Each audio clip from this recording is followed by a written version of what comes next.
we help partner with Planned Parenthood, with Equality of Florida, also Youth Drop-In Center. In fact, that's where our meetings are on the last Tuesday night of every month.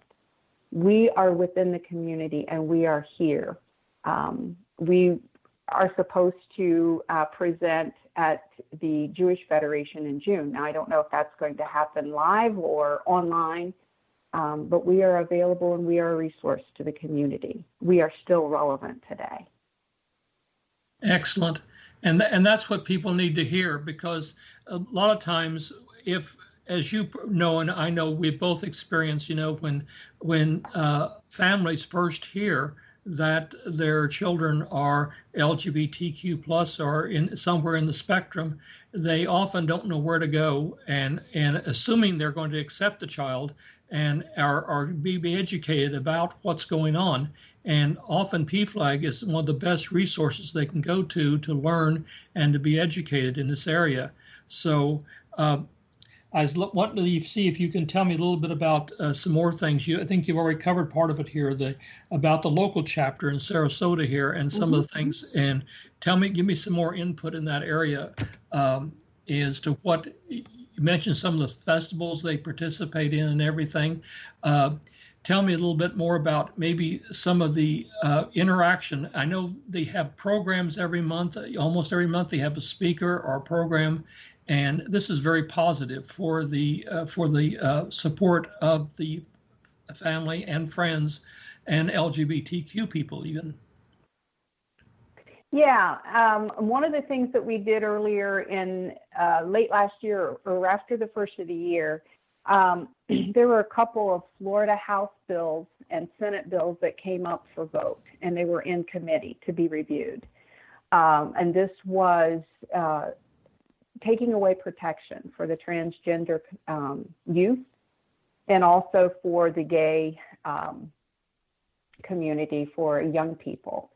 And this is something that we took to heart, and we spent one of our meetings earlier this year it was, and we did a letter writing campaign. We did a calling campaign, and we did a letter writing campaign and emailing to the list of the committee members in the House and the committee members within the Senate to say no to what it was to take away privacy for transgender youth at a doctor and to eliminate hormone therapy for those young people. And as you know, if a young person has determined that they are transitioning, hormonal therapy has to start in adolescence to suppress the ongoing of maturation of the current body, the current hormones. So that suppression would have been eliminated in the state of Florida with this House and Senate bills. So we aggressively attacked that and sent out messages and templates and lists of phone numbers and emails. And we did this through our biweekly and monthly newsletters that we send out and information. The House bill and the Senate bill did not go to the floors for votes. We have to be diligent to ensure that they don't sneak in with something else. Some states around the country, and PFLAG National sends out a weekly newsletter, and they've been very, very good about sending our members who pay their $30 membership every year, send the information about what is going on in all the states. And we have to stay vigilant, because if it passes, it may start out in South Dakota or North Dakota, but eventually it gets to Florida. And that could be suppression of the LGBTQ pronoun usage in a school, not being able to use your preferred pronouns in public. I call it a tattletale, where teachers or school officials would have to notify the parents that a child is identifying of the opposite sex. These are different rules and regulations that are very, very harmful. Another one is the fallback on Title IX, not allowing transgender students or people perform on the teams of their choice. Politicians use this as a fallback on Title IX, that it's not fair. It has nothing to do with Title IX. It has everything to do with suppressing a child or a youth or an athlete from performing as who they believe they are. So these are the things that we do. As I mentioned, the local PFLAG chapter is less than 3 years old.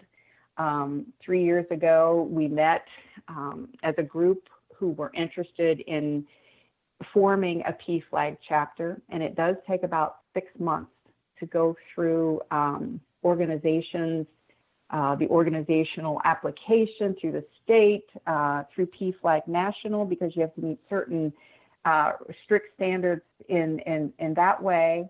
Different parameters have to be met. We met, and you have to have 4 officers, so we did have 4. We still have the same 4. But in 3.5, 4 months, we had met all the requirements, and we held our first opening meeting the end of September with a reception and inviting the community. Then on October 31st, we met for the very first time, 2017, and we have been meeting the last Tuesday night of every month ever since.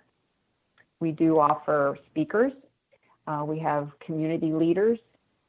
We have local folks who share and tell their story. We've had medical folks, people from the local nursing programs to speak to us about gender identification, as simple as being able to go to a doctor or to an examination as who you truly are. This is difficult. Even same-sex marriages. I mentioned my older daughter married in 2008 and having the baby. When she and her wife would go to the obstetrician, they'd say, is the father going to be joining in the childbirth? Well, there were 2 mothers. When they went to childbirth class, they kept saying, your husband. And so when they were on the break, they went to the nurse and they said, just to let you know, we are 2 women and we are both the parents of this child. So we just want to make you aware that not everybody is, a husband and a wife. So just the addressing of people, just being aware. And if you get stuck in a pickle and you don't know, or if a transgender person identifies with they and them, if they correct you, or if you don't know, you feel uncomfortable, ask and say, you need to help me remember. It's very critical and it's very important.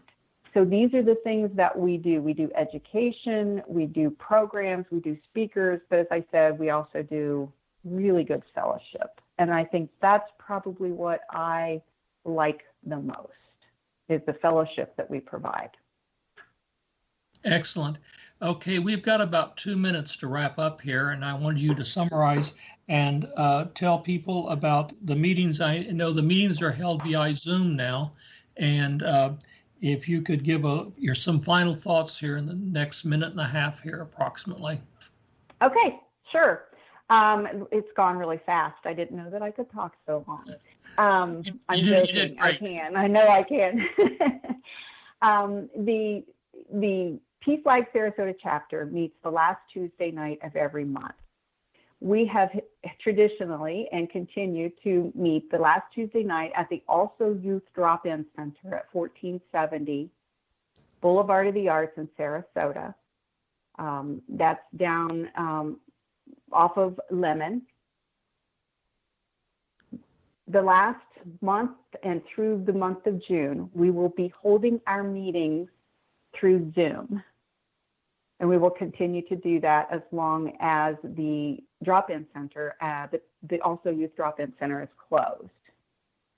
If you're interested in joining us, either by Zoom or in person when we start up meeting again, you can contact us at pflagsarasota@gmail.com.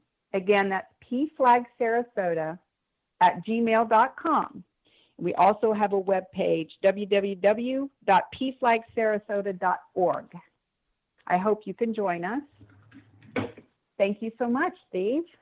Thank you, Sheila, for being here today. You've done a great job of advocating for PFLAG, and we hope more people who are friends and family of the LGBTQ community will also participate and become better educated about what a lot of our people go through and the education process that's needed here. All are welcome. Thank you. Thank you. Okay. Thank you for listening and hope you have enjoyed today's discussion. This has been Coastal Progressive and Rainbow Forum on Society Bites Radio, and I've been your host, Steve Ryan.